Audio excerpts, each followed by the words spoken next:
Selamat Hari Anak Nasional. Kalau tadi kita lihat dampak pandemi dari sisi pendidikan yang korbannya anak-anak kita juga, tapi sekarang kita lihat, sudahkah kita melindungi anak kita terutama dari virus corona? Di tengah pandemi dengan jumlah kasus positif yang terus bertambah, perlindungan pada anak juga harus ditingkatkan karena faktanya jumlah anak yang terinfeksi COVID-19 juga masih terus bertambah. Kita bahas pada malam hari ini, lindungi anak dari COVID-19. Yang pertama sebelum kita mulai, kami hadirkan dulu data terbaru penambahan jumlah kasus COVID-19 di Indonesia. Berapa banyak kasus positif hari ini? Penambahannya ada 1.906, total ada 93.657 kasus. Ini penambahan tertinggi ada di DKI Jakarta. DKI penambahan kasus tertinggi, jumlahnya ada 470 orang. Oke. Kemudian bagaimana dengan yang meninggal dunia? Jumlah meninggal dunia total 4.576 dengan penambahan 117 yang tertinggi dari Jawa Tengah. Oke. Dari Jawa Tengah jumlahnya 60 orang. Kemudian jumlah kasus kesembuhan 1.909 yang sejauh ini sembuh dari COVID-19, totalnya ada 52.164. Kasusnya masih ada, virusnya masih ada, kasusnya masih terus bertambah. Lalu apa yang bisa kita lihat sekarang? Dari jumlah ini tadi, ya, dari jumlah ini tadi 93.657 orang, ya. Ternyata ada sekitar 7.008 anak atau 8,1%-nya adalah anak yang berusia 0 sampai 17 tahun ya, 0 sampai 17 tahun itu usia anak. Dan menurut data dari covid19.go.id hingga 23 Juli 2020 ada 7.008 anak yang sudah terpapar COVID-19 positif ya, 8,1% dari total seluruh kasus Indonesia. Dan ada 1,7% anak ya yang meninggal dunia dari total kematian secara nasional. Dan ada 8,7 yang sudah dinyatakan sembuh dari total kesembuhan seluruh pasien di Indonesia. Kalau misalnya dilihat angkanya 1,7, jangan lupa angka 1,7 ini angka kematian orang meninggal, tidak hidup lagi dan itu anak. Jadi jangan dilihat hanya sekedar angka, oh angkanya kecil. Oh ini juga angkanya kecil hanya 8,1%. Jadi jangan dilihat kemudian dibandingkan bahwa kecil kemungkinan anak terinfeksi, anak tetap bisa terinfeksi. Dan jangan dilihat angka-angka ini, karena angka ini sekali lagi ini nyawa ya. Ini taruhannya nyawa. Jangan dilihat hanya sekedar angkanya. Kita lihat sekarang, jadi apa, bagaimana caranya memastikan bisa membantu anak-anak kita agar tidak terpapar COVID-19. Ini kami sajikan dulu panduan klinis tata laksana COVID-19 pada anak. Kalau misalnya anak terpapar COVID-19, apa yang terjadi? Ikatan Dokter Anak Indonesia sudah menyusun panduan teknis ya. Dan ada berbagai penanganan bagi anak yang positif COVID-19. Mulai dari gejala ringan hingga gejala yang berat. Pertama, pasti tentu saja harus tes PCR. Dan tes PCR pada anak itu, Ketua Umum Ikatan Dokter Anak Indonesia menyatakan memang pengambilan sampel untuk swab, jadi memasukkan panel swab kecil ini pada anak bukan hal yang mudah. Ya, bukan hal yang mudah karena anak bisa berontak, goyang segala macam, tapi harus dilakukan. Dan dengan bukan rapid test, karena apa? Karena reseptor pada anak ternyata belum begitu sempurna. Jadi anak tidak bisa di rapid test 0 sampai 17 itu dan membuat tubuh anak belum begitu cepat mengenali virus ketika dites. Ini sudah disampaikan oleh Ikatan Dokter Anak Indonesia. Dan pemeriksaan PCR ulang juga bisa dilakukan jika diperlukan. Selain itu juga harus ada pemeriksaan tambahan, yaitu toraks, ya, dan juga laboratorium. Oke, jika diperlukan.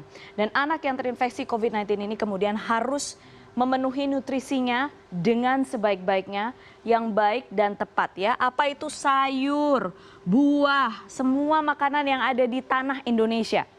Ya, dan juga jangan lupa vitamin sesuai dosis ya, sesuai dosis, sesuai anjuran dari dokter mulai dari vitamin C dan juga suplemen penunjang lain jika diperlukan. Tapi yang terutama adalah nutrisi dari ini. Protein hewani, nabati yang ada di tanah Indonesia, bukan buatan, bukan proses. Ya, berikutnya anak dengan gejala berat kemudian harus dirawat di bangsal isolasi tekanan negatif ya. Ini nutrisi dan vitamin. Berikutnya anak dengan gejala berat harus dirawat di bangsal isolasi dengan tekanan negatif ya. Meskipun disebut isolasi, artinya kan tidak boleh ada kontak dengan siapapun. Tapi bagaimanapun kita harus mengakui anak, usia anak itu ada ketidakmampuan, ya, ada juga kelekatan mereka pada orang tua. Akhirnya bayi dan balita harus diisolasi bersama orang tuanya. Tidak ada pilihan lain. Dan selain itu hingga kini belum ada rumah sakit anak yang khusus untuk penanganan COVID-19. Jadi anak-anak juga akhirnya harus terpaksa dirawat dan diisolasi di rumah sakit bersamaan dengan orang dewasa. Oke, ini yang terjadi di Indonesia selama ini penanganan mereka anak-anak yang terpapar COVID-19. Bagaimana memastikan sekarang anak-anak kita tidak terpapar COVID-19 ya? Karena sekali lagi pandemi ini diprediksi masih akan lama sampai vaksin ketemu dan semua orang divaksin baru selesai pandeminya. Untuk itu pencegahan pengendalian infeksi harus dilakukan sejak sekarang. Ajak anak-anak kita menerapkan perilaku hidup bersih dan sehat. Sesederhana rajin cuci tangan. Oke, rajin cuci tangan. Kalau misalnya anak udah bosen cuci tangan, ajak untuk bermain air misalnya. Dan kalau misalnya agak nggak suka cuci tangan, saya menggunakan trik ini kepada anak saya. Saya menggunakan sabun yang ada foamnya.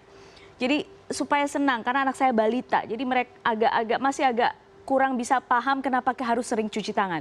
Jadi pura-puranya seperti main foam. Padahal itu cuci tangan dengan baik dan sesuai dengan tata caranya. Dan kemudian berikutnya apa? Hindari mengajak anak-anak kita ke tempat keramaian seperti apa? Mall.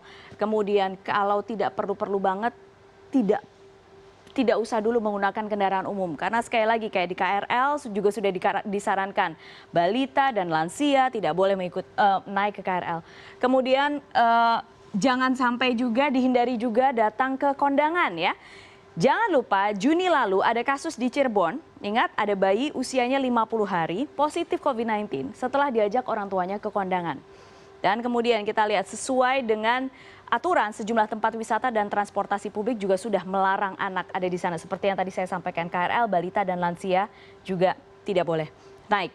Kemudian jika tidak mendesak, ini dia, ini gambar rumah sakit ceritanya hospital. Kalau tidak mendesak, hindari membawa anak-anak kita ke klinik atau rumah sakit. Alternatifnya sekarang sudah digencarkan sejak lama, yaitu konsultasi dengan dokter secara online. Bisa dilakukan, ada aplikasinya, tapi kalau tidak, sekarang juga ada beberapa dokter sangat aktif di WA, jadi mau menjawab. Dan saya sadar tidak bisa semuanya online, misalnya harus ada jadwal imunisasi. Bapak ibu yang punya bayi, punya balita, mau tidak mau harus imunisasi, tapi pastikan tetap hati-hati. Dan mungkin bisa mencari alternatif klinik yang tidak begitu ramai atau mungkin dipastikan jam-jamnya tidak begitu ramai. Dan sekarang banyak rumah sakit dan klinik yang sudah sangat open dengan data-data seperti itu, jadi bisa membantu kita. Oke? Berikutnya, beberapa sekolah juga masih melarang kegiatan, ya ini menghindari kerumunan ya, hindari kerumunan hingga hindari rame-rame. Dan kemudian beberapa sekolah masih juga menerapkan belum mengajar tatap muka, semuanya online, terutama di daerah kuning dan di daerah merah ya, sebagai upaya untuk mengantisipasi persebaran virus ini dan ditaati. Kalau misalnya sudah sekolahnya online, ya jangan juga kemudian anaknya diajak jalan-jalan ke tempat ramai, karena nanti tujuan untuk pencegahan persebarannya jadi sia-sia. Ada 79 juta lebih anak di Indonesia, sekitar 30% dari populasi kita semua ya. Jadi ayo jaga kesehatan sama-sama, jangan lupa anak itu peniru ulung. Jadi siapa yang harus memulai hidup bersih dan memberikan contoh ya kita yang besar-besar, kita yang dewasa.